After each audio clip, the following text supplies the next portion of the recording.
still with us here on Morning at NTV. Time now to take note of a very significant development in as far as the economy is concerned.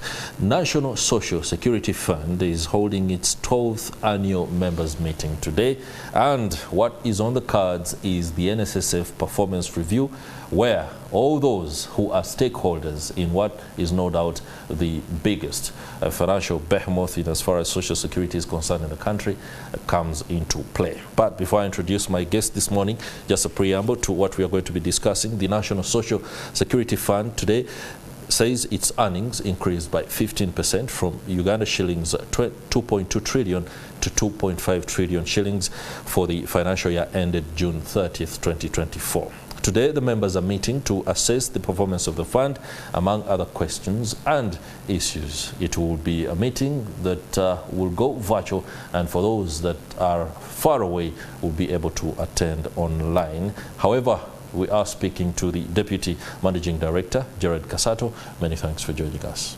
Thank you. The anticipation is high. People are looking forward to what the interest rate will be this time around. We shall be getting into that. But first, take us up to speed with the standings right now in as far as the financial health of NSSF is concerned. There are people who want to hear the good news, but might be constrained by anxieties that have occasioned the fund for some time. Thank you. As you said, today we are having the 12th annual members meeting. This is a meeting that started in the year 2012. And in that meeting, we actually present to the public the performance of the fund. I must say that the performance in the year concluded June 2024 was very, very good, because as we've always told the public, we had a strategy of getting to 20 trillion by the year 2025, and I'm happy to report that in June 2024, 1 year ahead of schedule, we managed to get to assets under management of 22.13 trillion. That is a milestone for the fund. And if you compare it year on year, that is a growth of about 19%. Last year, we closed the year with assets of about 18.6 trillion. So essentially, the fund is in a very good financial health, and we are in a very good position to actually present our results to the public. Okay. And as you're aware, the highlight of that is the declaration of interest, which the Minister of Finance will unveil to the public. All right. So in light of the meeting today, who is eligible to attend and where? I heard of the virtual online abilities, or other options for people who might not be at the Kampala Serena Conference Center. This is a meeting that is largely meant for members. As you're aware, we have almost 2 million registered members, with about 800,000 or even more active. The reality is that if you invited each and every member to attend physically, the space is not enough. It's not enough, yeah. So what we decided to do is to make it virtual, whereby a big chunk of the people can actually follow the proceedings online. So today it's a bit of hybrid. There are few people in the room, but the big majority of the people, or the public, will be following virtually. It's a meeting for the members, but then also the fund has a lot of interest from the wider public, government, the media, and any other person who's interested in the activities happening at the NSSF.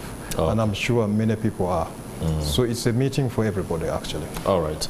I know this is going to be shared later as you'll be breaking down the financial performance of the fund. But if you don't mind, could you share with us right now the key drivers for growth? Yes. So as I said, the assets under management grew by 19% to 22 trillion from 18.6 trillion. But in there, you have what we call realized income. Realized income grew by 15% from 2.2 trillion to 2.5 trillion, as you rightly put it. But that growth was actually driven by a couple of factors. We saw our contributions grow by 13%. We saw our benefits actually interestingly, decline, because as you remember, when we had midterm access, we had a lot of people take their 20%, those who were eligible, but actually this time around, year on year, the benefits we paid declined by 7%, from about 1.2 trillion last year to about 1.1 this year. But actually what is even more impressive was the performance of our investments. We saw the equity markets recover. As we are aware, the fund is invested in almost all the big financial markets within the East African region. The Kenyan market specifically recovered, and we had very good returns there. But then in the year, we also saw two big investments in MTN and Airtel. So those two companies gave us very good dividends. MTN alone, 40.5 billion, Airtel, 22 billion.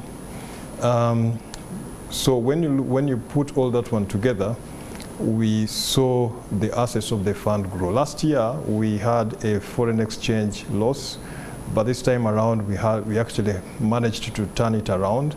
Last year, we had a loss of about $1 trillion, but this year, actually, we had a gain of 255 billion. On the equity markets alone, when you take into account the fair valuations of the positions we have, we saw gains of in excess of 300 billion. Revaluations on the land, again, gains in excess of about 70 billion. So pretty much, so all in all, we had a pretty much very good performance, as you soon find out when we start the meeting. Okay, very impressive statistics there that show key growth drivers, but questions are abound on how best the fund has onboarded its members to be, well, people who can, for example, benefit more from the kind of good figures and the statistics. The issue I want to specifically delve into is the ability to get mortgages. Yeah, on the part of the members. There was a time when it was totally misunderstood, especially for investments in real estate. People thought they would buy into, and which wasn't the case. It was a case of other investors being able to buy, and then that money coming and ensuring that the balance sheet looks pretty good the way it does. Has the conversation evolved beyond that, so that there is real benefit for the average saver with NSSF to understand that they can actually, for example, guarantee themselves a good mortgage without necessarily looking at the ones that are out of reach? For example, an average Chris Higenyi, if a mortgage is 250 million Uganda shillings, I wouldn't even want to be part of that conversation. But, well, it's one I want to be part of. Yeah. Yes, we've taken lots of surveys and we've done a lot of research. It is a feedback that we always get, whereby people want to use their savings as collateral to get mortgages. Yeah.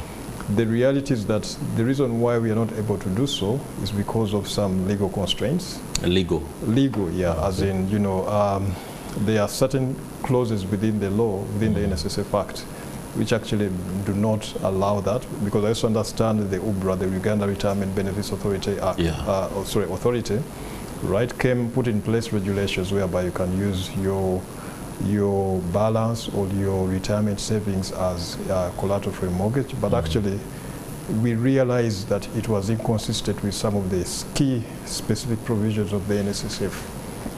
But having said so, I think it is also important to understand how the member profile of NSSF today. I can tell you that 80% of the members of the fund, the active members of the fund, have balances less than 10 million shillings. So the Chris Higenyis of this world are few who are looking for a mortgage of about 250 million.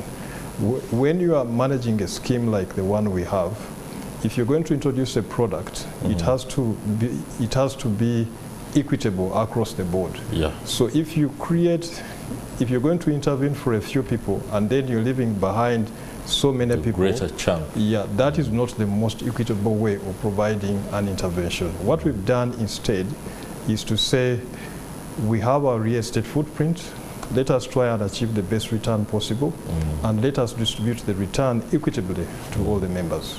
Okay. So it's a work in progress. We believe that we'll continue to engage with the relevant stakeholders of the fund to streamline the contradictions within the, all the different laws, and we'll continue to do research to enable us to see what could be done in the circumstances. But to say we can do it now will be deluding ourselves. Yeah, thank you. Okay. Now, there is a lot of anticipation, of course, when it comes to the big aspect of the meeting, that is the announcement by the Finance Minister of the interest rate, which, if the reports from the last 3 months are anything to go by, is going to be significantly higher than last year. I know you're not allowed to do that, but what informs the optimism? I know you've already talked about the performance and stuff like that, but we might have an idea or two. Yeah, I think the optimism is informed by the fact that by all intents and purposes, the facts indicate that we had a better year compared to last year. So normally the interest that is declared is a function of the performance of the fund. So to the extent that we had a better year compared to last year, members should expect a better rate compared to last year. Okay. There are questions also about the auditing regime for the fund and how often the audits are conducted.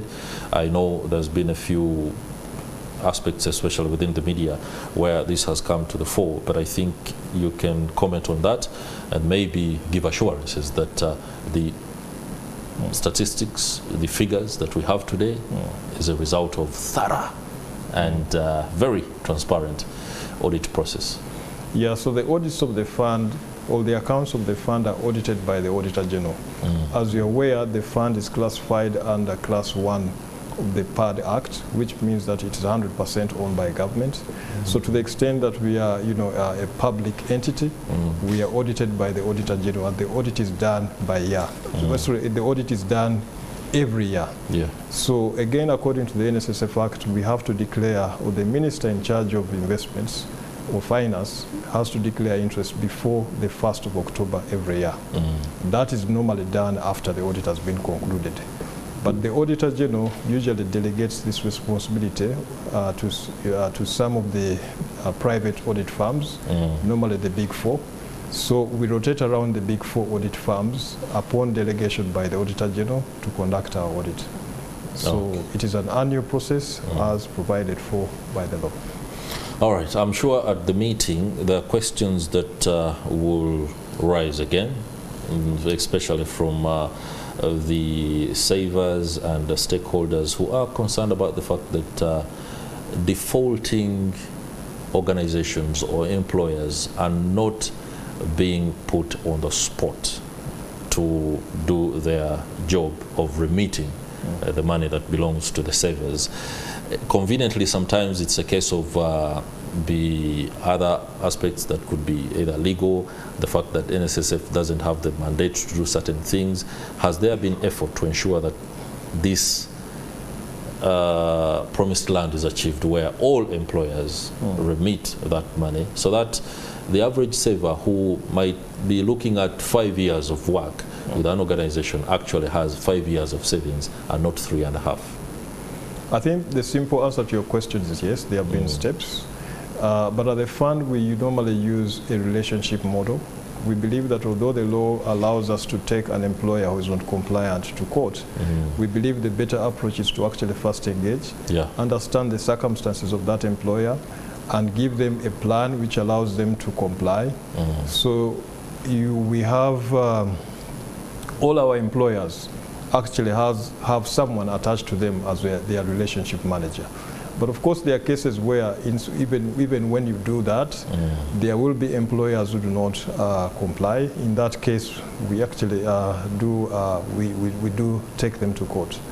But we've also empowered members, because in the past, members didn't know their rights. So these days, we do a lot of what we call road shows. This is basically financial literacy and information that is being given to the members to educate them about their rights.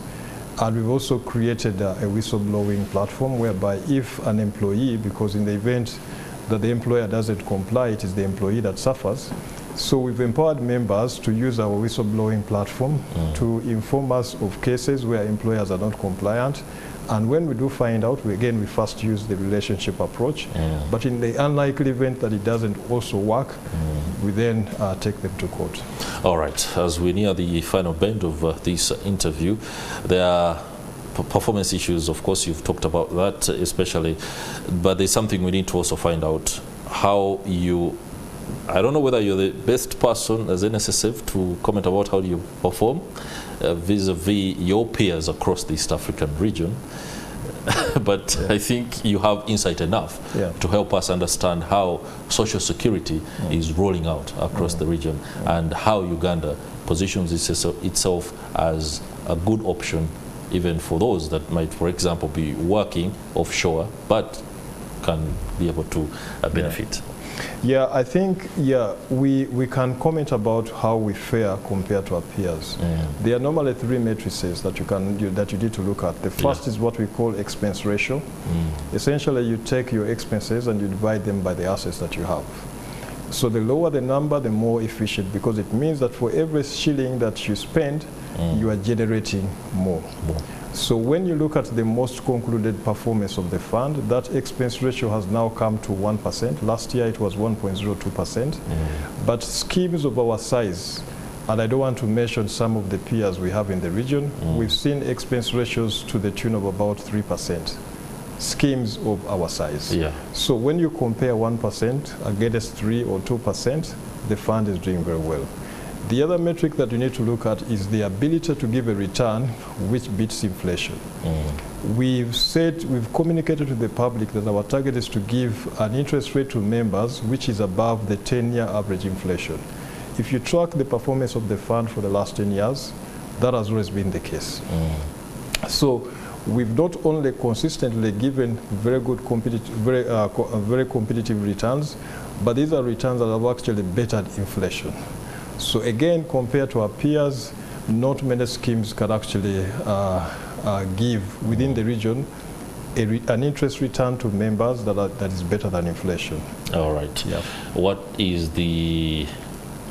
What questions or concerns do you have for your regulator? Is it the best word to use? There are aspects that the NSSF once addressed that either you're asking government or UBRA, whoever. What are those? We need to hear you out. I think for government, for the policy makers, the bigger ask on the part of the fund is around taxation. We believe that if the fund is exempt of tax, it can do many things. Earlier on in the interview, you asked me about housing and affordable housing, or you alluded to it.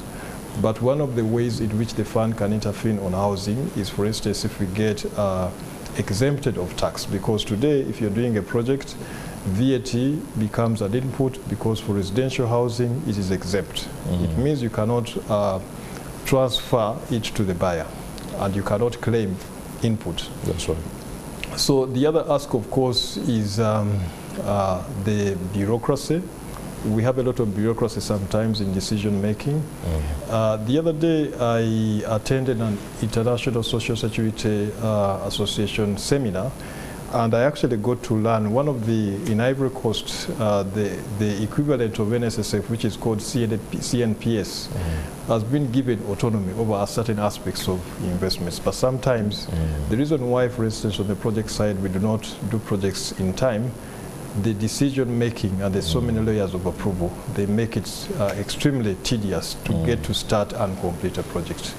I can mention others, but I'm not here to lament. No doubt. I understand perfectly. Okay, your last word, especially in light of the meeting that is should be starting around about 9 o'clock?